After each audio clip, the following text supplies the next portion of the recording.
Hola chicos, literatura, vídeo 5. Seguimos con el mester de clerecía, de los clérigos. En concreto, hoy vamos a ver un arcipreste. El arcipreste de un pueblo llamado Ita. Arcipreste de Ita, que se llamaba Juan Ruiz. Muy interesante. Primero, te voy a recordar un poquito, porque la importancia que tuvo el clero y la religión en toda la Edad Media y mucho más adelante fue tan inmensa que si no tienes claros algunos conceptos de los principales puestos y jerarquía que había en el clero, te quedarás sin entender muchísimas cosas. Te recuerdo un poquito que clérigos son todos aquellos que administran los sacramentos, es decir, son unos administradores, unos funcionarios que tiene la Iglesia para administrar sus 7 sacramentos, el bautismo, la confirmación, etcétera, etcétera. Y aparte de estos, de los clérigos, que son funcionarios para administrar sacramentos, estaban las personas, o sea, por una parte están los clérigos,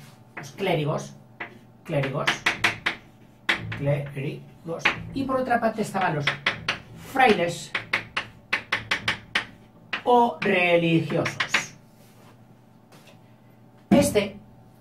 El clérigo, era un estatus, un oficio, cosa que el fraile era una condición voluntaria. Yo quiero ser fraile, yo quiero ser religioso, por motivos espirituales, de ayudar a los demás, de ser mejor cada día, etcétera, etcétera. Y bueno, yo quiero ser clérigo, bien, sí, ayudar a los demás lo haré, pero principalmente a administrar los sacramentos. Y para administrar los sacramentos puedo recibir un dinero. Total que en la Edad Media, donde solo había nobles, clérigos y vasallos, el que no podía llegar a noble, porque el título solo se pasaba a un hijo. Y los otros hijos, dice, padre, antes que vasallo yo me meto a clérigo. Vale, hijo, tú mismo, métete a clérigo. Y se metían clérigos. Pero claro, muchos lo hacían por estatus social, por estar en el puesto elevado por encima del vasallo, pero no tenían ni vocación, ni sentían ninguna llamada especial. Y por eso nos hablan de clérigos que tenían mujer, que tenían hijos, que si este clérigo hizo tal cosa, que si este clérigo escribió, mira qué cosas escribía, y era clérigo. Bueno, en los pueblos estaban divididos religiosamente en varias zonas, por barrios, lo que se llamaban las parroquias. En esa parroquia había una iglesia que al mismo tiempo también, por metonimia supongo yo, se la llamaba parroquia, a esa iglesia, la iglesia parroquial. A lo mejor tenía otras ermitas o iglesias secundarias que ya no eran la parroquia, porque iglesias ha habido y hay cantidad, y qué bonitas, maravillosas, preciosas. Las tenemos que conservar como sea, creas o no creas, son un tesoro. Bien, pues cuando había varias parroquias, en el pueblo había una parroquia que era la principal, algo así como la que mandaba un poquito sobre todas las demás. Y el cura que mandaba ya no era un párroco simple, a ese se le llamaba el arcipreste. O sea, el párroco más importante de un pueblo, de una población donde había varias parroquias. Pueblo pequeñito, solo habría una parroquia, ahí no habría arcipreste. Pueblo grande, había 8 o 10 parroquias, pues ahí sí que habría un arcipreste. En concreto, en Ita, que está en Guadalajara, en una provincia española que se llama Guadalajara, ahí sí, Ahí estuvo de arcipreste este señor, el señor Juan Ruiz. Bien, dicen que nació allá por finales del siglo XIII, en 1280 y pico. No está muy claro dónde nació, porque en aquellos tiempos pues no había un registro de nacimiento ni les daban carnet de identidad, como te puedes imaginar. Venían al mundo y eran conocidos por los demás, le llamaban a uno por el nombre, a otro por el apodo, eran más conocidos, menos conocidos, o pasaban desapercibidos durante toda su vida y nadie se había enterado de que habían vivido. En fin. Entonces, ¿cómo ha llegado a famoso? Pues claro, son varias poblaciones, porque él cita en su libro, que solo tiene uno, muy curioso, un gran libro, que puede llenar y puede hacer de un autor muy famoso como lo ha hecho con él. Este libro, ya no espero más, se llama El libro del buen amor. Sí, libro del buen amor. Pues en ese libro él dice que nació en Alcalá, pero claro, en España hay Alcalás un puñado. Enseguida se ha ido a buscar el Alcalá más próximo a Ita, que es Alcalá de Henares, en la misma provincia de Guadalajara, un pueblo histórico famosísimo por su universidad, también porque nació Cervantes, casi nada. Pues dicen que habría nacido ahí. Pero está por otra parte otro Alcalá en la provincia de Jaén, donde algunos apuntan, Alcalá la Real, donde dicen que allí nació porque su padre, que era de la provincia de Palencia, un palentino, había luchado allí con las tropas del rey y que fue importante, y luego vino hacia el norte, se asentó en Guadalajara. Su hijo, Juan Ruiz, habría estudiado en Toledo, donde había ya un centro importantísimo de estudio, y allí habría absorbido una gran cultura, especialmente hecha de los tres grandes focos culturales de la época: el cristiano, el árabe y el judío. Si vas algún día a Toledo, verás que te encuentras barrio judío, barrio árabe, barrio gótico, barrio no sé qué, luego más todas las calles de todos los oficios, en fin, precioso Toledo, la ciudad museo. Pues dicen que habría nacido allí. Este arcipreste, que no demuestra haber tenido una gran vocación espiritual, me parece que se puso, o dicen que se puso, enfrentado al obispo de entonces, que era un obispo que trataba de que los curas fueran buenas personas, cuidaran las costumbres, etcétera, etcétera. Y que en aquellos tiempos había otros muchos clérigos que no querían entrar por ahí, por esas buenas costumbres, y no se casaban porque formalmente, teóricamente, no podían hacerlo, pero llegaban a un contrato con una mujer, lo que se llamaba el contrato o la forma, el modus vivendi de barraganía, que de ahí viene barraganía. Es decir, una especie de aquello: sí, yo vivo con esta señora, la respeto, tiene hijos conmigo, como si fuera mi mujer. No es mi mujer porque yo soy clérigo, pero bueno, vivimos así y todo el mundo lo sabe. Y lo admitían. Claro, luego vinieron los obispos, vino la reforma, los concilios, y dijeron: no, el sacerdote tiene que ser célibe, es decir, no puede tener mujer, porque si tiene mujer, ¿cómo se va a ocupar de los demás? Bueno, una teoría. En fin, y pasamos ya a su obra.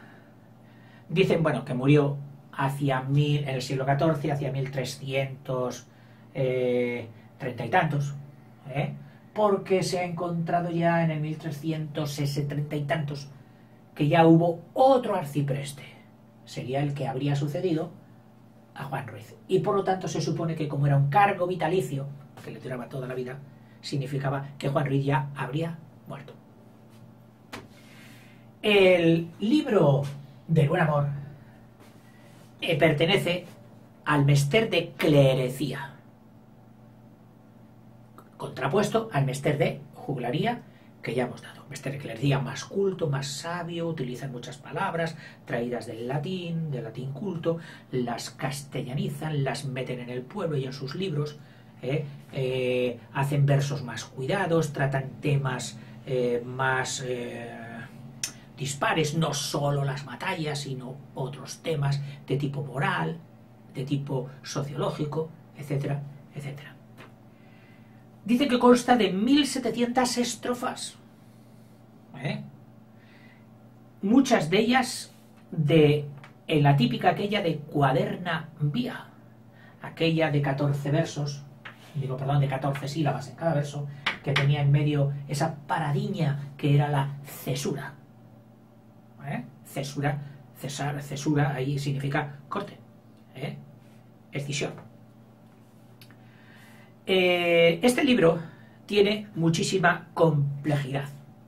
Es decir, no es un libro como los de hoy, que lo agarran en la máquina, voy a empezar un libro, al cabo de un mes, de una semana, de 2 meses, depende de lo prolífico que sea el autor, y ha acabado el libro, y se titula tal. No, en aquel tiempo empezaban a escribir.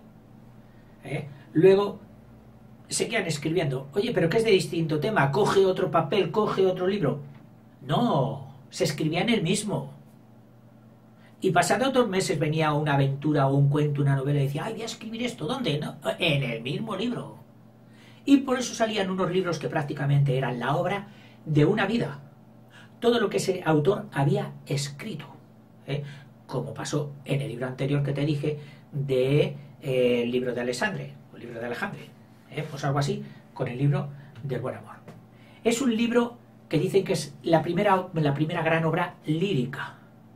Y si de lírica, recuerda que la lírica y el lirismo no solo es de ¡ay, cuánto te quiero! ¡Ay, un amor enorme! Limpio. No. Sino la manifestación de todos los sentimientos íntimos humanos.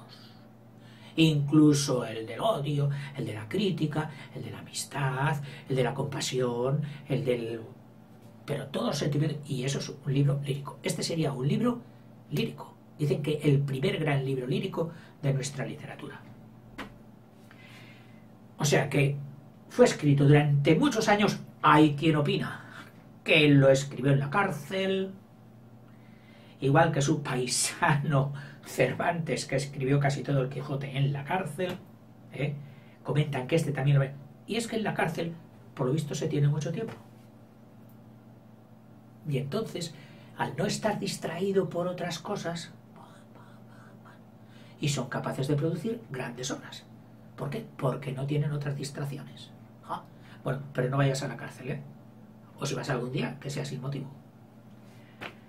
Este arcipreste, cura muy pillo,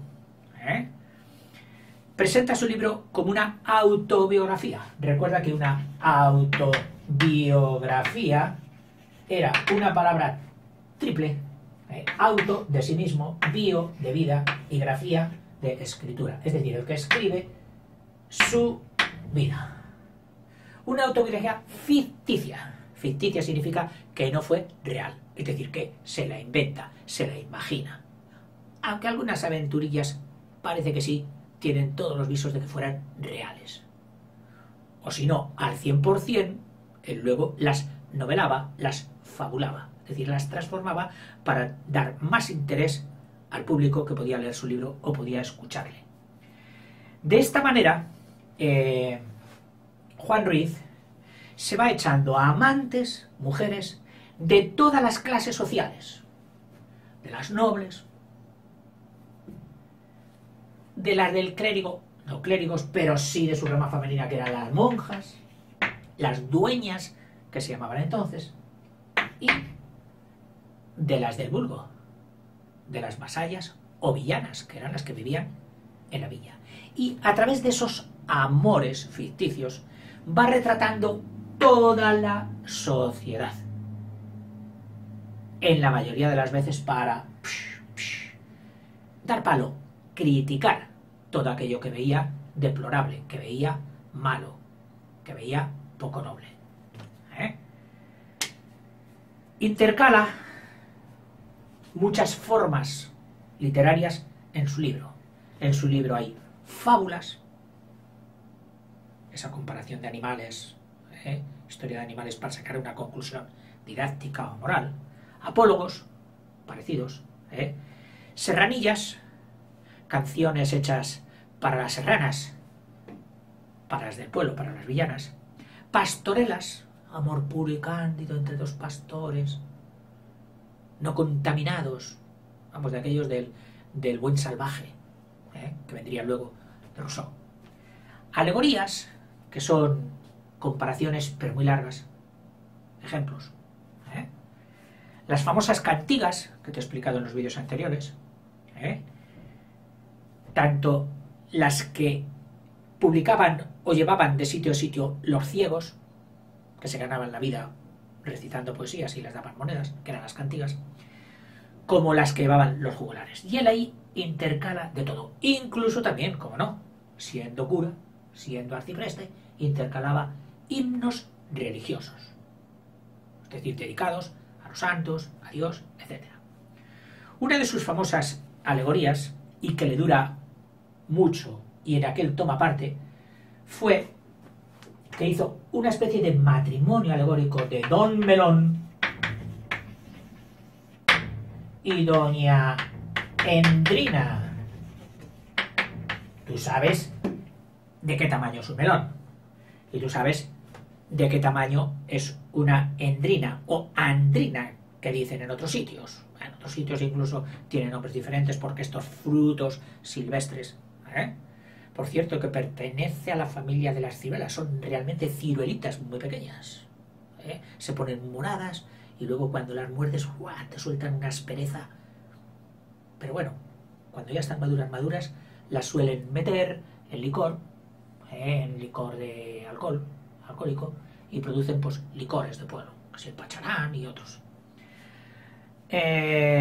Y mediante esta pareja simpática de Don Melón y Doña Endrina les pone en discusión, en diálogo, algo así como entre el sexo masculino y el sexo femenino, esa contienda perpetua de que si los hombres sois tal, que si las mujeres sois tal, que siempre, bueno, pues él aprovecha y coge esta parodia de Don Melón y Doña Andrina. Otra pareja que coge, también alegoría, es de Don Carnal y Doña Cuaresma. Él y ella. Don Carnal, vamos de fiesta, sí, oye, que no es tu mujer, es igual, vamos, oye, hay una chica, voy a llamar a Don Carnal, todo lo que sea pasión, lo que sea carne, lo que sea fiesta, lo que sea beber, lo que sea comer. Y luego viene por otra parte Doña Cuaresma, ese periodo de 40 días durante el que la Iglesia recomienda hacer penitencia, privarse de los placeres antiguamente permitidos y no permitidos, pero había que privarse, etc. Y eso era durante la Cuaresma. Entonces él crea una pareja también famosa, lo mismo que la Doña Endrina, de Carnal y Doña Cuaresma, entre las que establece diálogos muy curiosos. Incluso se mete a hacer un poquito de burla, imitando en algunos episodios suyos a los cantares de gesta. Aquellos cantares de gesta que él ya consideraba que a veces se desmadraban y hacían que si el héroe aquel cogió la espada cuando estaba a punto de morir y de un solo tajo cortó la cabeza de 500 enemigos, no sé qué. Bueno, las hipérboles, las exageraciones. Y entonces él se ríe también un poquito al remedar. Remedar es imitar con sorna, imitar provocando risa otros episodios o otro tipo de literatura. Luego también mete mucho en su libro el personaje de la Trotaconventos. Esa señora ya un poquito mayor, entrada en años, que de jóvenes se ganaba la vida como podía, pero que ha llegado a tener muchas relaciones. Conoce al príncipe tal, al conde tal, y conoce a la condesa, y conoce a la monja, y conoce y conoce a todos. Y entonces se dedica a propiciar las relaciones secretas prohibidas entre unos y entre otros. El noble. hoy, que me han dicho que en el convento está la hija del conde no sé qué, que se ha metido a monja y dicen que es preciosa. La trota conventos, tranquilo, dame una bolsa de monedas que yo haré que le llegue tu mensaje, esto, lo otro, pam, pam, pam, pam. Y entonces, claro, como iba de convento en convento, se la llamaba la trota conventos. Este personaje es el precursor de otro personaje que se hizo muy famoso en toda la literatura, que incluso ha dado nombre ya hoy a las personas que se dedican todavía a esto, a propiciar relaciones indebidas o prohibidas entre parejas, que sería la Celestina, la famosa Celestina, que ya estudiaremos más adelante, que es la tragicomedia de Calixto y Melibea, es el título original, pero que todo el mundo le llama la Celestina porque el personaje que se hizo más famoso en esa novela fue el de Celestina, que era una trotaconventos. Otra cosa, en este libro hay episodios sumamente delicados, preciosos, finos, junto con otros momentos de osadía. Ahí va, pero qué desvergonzado, qué poca vergüenza, y responde un poquito al concepto aristotélico de lo que él entendía, o de que Aristóteles entendía la pareja. Aristóteles, un gran filósofo, enorme filósofo para la humanidad, había visto que el hombre tiene dos grandes sentimientos o necesidades, que son los que la naturaleza le ha puesto. El instinto de conservación, para el cual tenía que comer, es decir, el hombre hará lo que sea por comer, y el instinto de reproducción, que también es de conservación, porque si no la especie humana desaparece, por lo que el hombre tendría que tener relaciones sexuales ¿con quién? Con mujeres, porque la naturaleza era esa. Luego la sociedad ha venido a ordenarlas, ha venido a recomponerlas, y ha hecho instituciones como el matrimonio para que esté más ordenado, sobre todo atendiendo a que los hijos, que son el producto del matrimonio, tengan una mejor vida, una mejor escuela y una mejor garantía de ser las personas que tienen que ser. Que si fuera todo el mundo con todo el mundo, por pobres hijos. En fin, todo esto es muy complejo. Cada sociedad tiene sus opiniones, sus formas concretas, sus leyes. Cuando seas mayor ya te irás dando cuenta. En fin, y esto podríamos decir que es un poquito lo que hay en ese libro.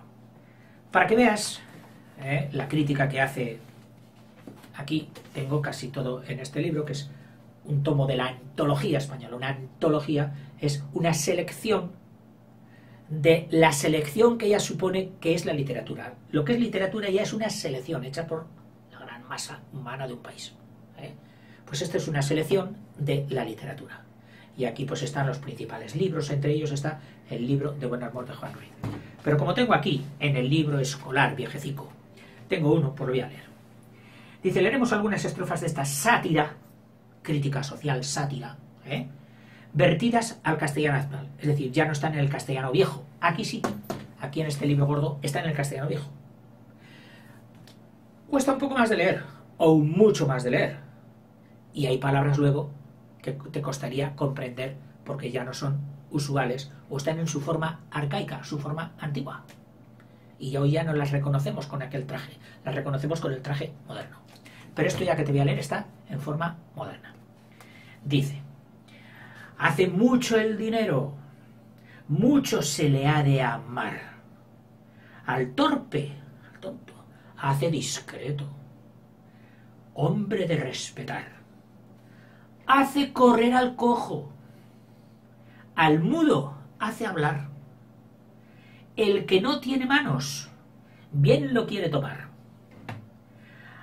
Aun al hombre necio y rudo labrador, dineros le convierten en hidalgo doctor. Cuanto más rico es uno, más grande es su valor. Quien no tiene dineros, no es de sí señor.